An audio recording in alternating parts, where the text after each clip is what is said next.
Shall we lift our hands to heaven and give glory to God this morning for these awesome testimonies that we have heard? Let's give him the praise. He's worthy of all praise and of all glory. This can only be God, and indeed is working in our midst. Will you give him thanks? Don't mutter your words this morning. Give quality thanks unto God. Appreciate him for these awesome testimonies. Father, we thank you for these testimonies. They are your doings and they are marvelous in our eyes. We cannot afford to take them for granted. Therefore, we have come today to give glory and to give praise unto you, to give glory and to give praise unto you, to give glory and to give praise unto your name. Are you giving thanks to him? Give him the glory that is due unto his name and celebrate him this morning. Father, we thank you. Also begin to thank him for the answers he has given to your prayers. Our Father, we say thank you. We bless your holy name. We glorify you. You have done all things well. We called upon you. You heard us. You answered our prayers. You granted our petitions. We have come with one voice of thanksgiving, with one voice of gratitude, with one voice of appreciation. Will you give him the praise that is due unto his name and celebrate the faithfulness of our God? Father, we say thank you. We bless your holy name. You are worthy of all the praise and you are worthy of all the glory. Thank you and thank you, Lord. Thank you and thank you, Lord. Thank you and thank you, Lord. Now begin to ask him to speak to you this morning. I've come here, Lord, for an encounter with you. Let your word establish my change of level, my change of story. Lord, I've come here to be imparted by you, to be engraced by you, to be enabled by you, empowered by you. Thank you, mighty God. In Jesus' precious name we have prayed. Father, this morning we have come to give glory to you. You have done all things well. For the testimonies we have heard today, we say thank you. Accept our thanksgiving in the name of Jesus. For the answers you have given to our prayers, we give you the praise. And now, Lord, our eyes are upon you this morning. Speak to us again. By your word, let every one of us be transformed. We give you the praise and glory. In Jesus' precious name we have prayed. Somebody believe, say loud, amen. Give Jesus a big hand and please be seated in his presence. Welcome to 2021, your year of supernatural turnaround. So shall it be in the name of Jesus Christ. A line of exhortation for this week has been, what is a revival? What is a revival? And we are reminded once again that according to scriptures, the calendar of God describes this season, June and July, as the midst of the year. That's Habakkuk chapter 3 and verse 2. And the midst of the year is packaged by God as described in that scripture for a revival. Is a revive thy work in the midst of the year. But what you cannot define may not be delivered. So it is important for us to begin to understand from God's word what a revival truly entails. And we have looked at a number of things this week, and today we shall be going further as we examine what really is a revival. Number one, a revival is when multitudes begin to flow into the church. One of the evidences of a revival is the influx of multitudes into the church. In Micah chapter 4, verse 1 and verse 2, it said, but in the last days it shall come to pass that the mountain of the house of the Lord shall be established in the top of the mountains, and it shall be exalted above the hills, and people shall flow unto it. It says, and many nations shall come and say, come and let us go up to the mountain of the Lord, and to the house of the God of Jacob, and he will teach us his ways, and we will walk in his paths. For the Lord shall go forth of Zion, and the word of the Lord from Jerusalem. From here we discover that God makes clear that the last days will be characterized by a unique move. And that move of the last days will bring about the influx of people. He said, many people shall come, and nations will also come, and they will flow unto Zion. So the last days are the days where God's revival will provoke a mighty move of multitudes into the church of Christ.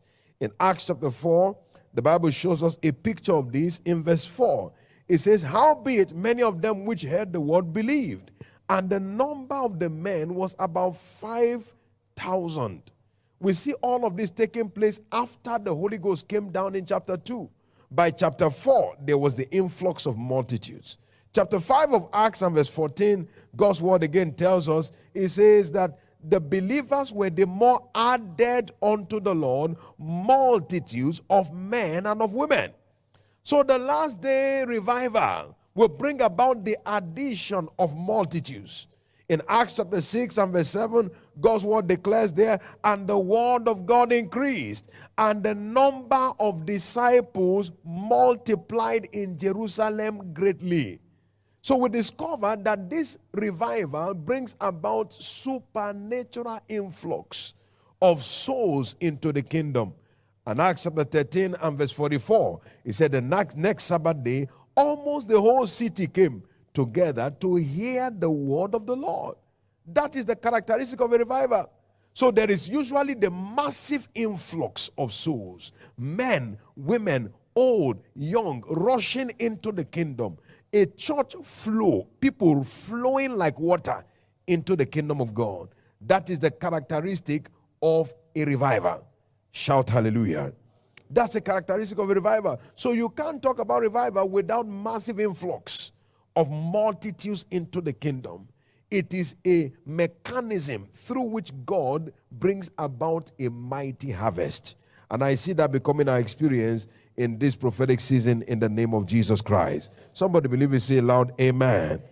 I said somebody believe it, say loud, amen. What is a revival? Number 2, it is when there is an outbreak of signs, wonders, and diverse miracles among the people. There is an outbreak of signs, wonders, and diverse miracles among the people. In Acts chapter 8, verse 5 down to verse 8, God's word tells us that Philip went to Samaria and he preached Christ there. And a revival broke out. And what was the evidence? It says the people with one accord gave heed unto those things Philip spake, hearing and seeing the miracles which he did. Hearing and seeing the miracles which he did. As a result of that, we are told, unclean spirits crying out with a loud voice came out of many that were possessed with them, and many that were taken with palsies, and that were lame were healed. And as a result, in verse 8, and there was great joy in that city. A revival broke out in the midst of the preaching of the gospel that was evidenced by the outbreak of signs and wonders. So a revival is said to occur when there is an outbreak of signs, wonders, and diverse miracles among the people of God. In Acts chapter 9, verse 32, down to verse 35, we are told that Peter went down and passed through all those quarters and to see the saints that were in Lydda. And he said, as he went, he met a man called Aeneas. And he said, Aeneas, Jesus Christ maketh thee whole. And immediately he jumped up on his feet and took up his bed. And all those that dwelt in Lydda and Saron saw him, and they turned to the Lord. You see, the reason why signs and wonders are instrumental parts of a revival is that according to God's word, there are those that will not believe except they see signs and wonders. John chapter 4 verse 48. He said, you will not believe except you see signs and wonders. So there are those that will not believe without the manifestation of signs and wonders. So in the midst of a revival, God breaks out on his people with signs, wonders, and diverse miracles. Shout hallelujah. Signs, wonders, and diverse miracles. So be expectant, because for you in this season, it shall be a season of signs and wonders. It will be for you a season of unusual miracles. Somebody believe it, say loud amen. Not only the receipt of signs, wonders, and miracles, but the command of signs, wonders, and miracles. God gives his people command. He said in the book of Mark chapter 16 and verse 20, he said that they went forth and preached everywhere, the Lord walking with them confirming the word with signs following. So as we are on the go for Christ in this prophetic season, you can expect to see signs, wonders, and diverse miracles being manifested through you. In fact, the truth is this: as long as you are a part of advancing the kingdom, you are under a demand to be a commander of signs and wonders. In the book of Acts chapter 14 and verse 3, the Bible tells us there, it said, long time abode they, speaking boldly in the Lord, who gave testimony unto the word of his grace, and granted signs and wonders to be done by their hand. As long as they were speaking boldly, God was confirming openly. As long as they were speaking boldly, God was confirming openly. And you know, the pipe that channels water can never complain of thirst. You cannot be an instrument of signs and wonders and lack wonders and signs yourself. You yourself become an epitome of signs and wonders. For somebody here, I see that becoming your experience. In this prophetic season, as God will be manifesting signs and wonders, I see you yourself being a partaker of the same. You believe it, say loud amen. I say you believe it, say loud amen. You believe it, say the loudest amen. So what must we do? We must continue to pray for the outpouring of the Spirit of God to keep drafting in the multitudes into the church and turning our churches into centers of signs and wonders. We must continue to pray for the outpouring of the Spirit of God to keep drafting in the multitudes into the church and turning our churches into centers of signs and wonders. We must continue to pray and keep asking for that outpouring of the Spirit. Why is that so? A revival is not the product of some mechanized action. No, it is the product of the operation of the Spirit of God. And we must keep asking for that outpouring of the Spirit. God's word declares in Numbers chapter 11 and verse 31, there went a wind from the Lord and gathered in quails from the sea and made them to fall by the camp, a day's journey on each side and 2 cubits above the earth. So God's wind was the one that drew them in. It will take God's Spirit to see the multitudes drafted in. It will take God's Spirit to see signs and wonders becoming the identity of every one of our local assemblies. It will take the operation of the Spirit of God. So we must keep praying for that outpouring of the Spirit of God. We must keep crying out to God for it. In the book of Acts of the Apostles, chapter 1, verse 14, it said they were together in one accord and they prayed. And chapter 2, verse 1 down to verse 4, they were still together there praying, and the Holy Ghost came down. So the outpouring of the Spirit is in response to the prayer of the saints. Zechariah chapter 10 verse 1, it said that ask ye of the Lord rain in the time of the latter rain, and he will make bright clouds to appear and give rain to every grass in the field. That rain is the rain of the Spirit. But they said even though it is the time of the latter rain, you must ask of it. So we are in the time of revival, yes, but ask for the outpouring of the Spirit. We are in the time of the rain, yes, but ask for the outpouring of the rain of the Spirit. And as we do so, we begin to see that rain of the Spirit coming down upon us like never before in the name of the Lord Jesus Christ. When they asked of it in the book of Acts of the Apostles and the rain came, the result was seen.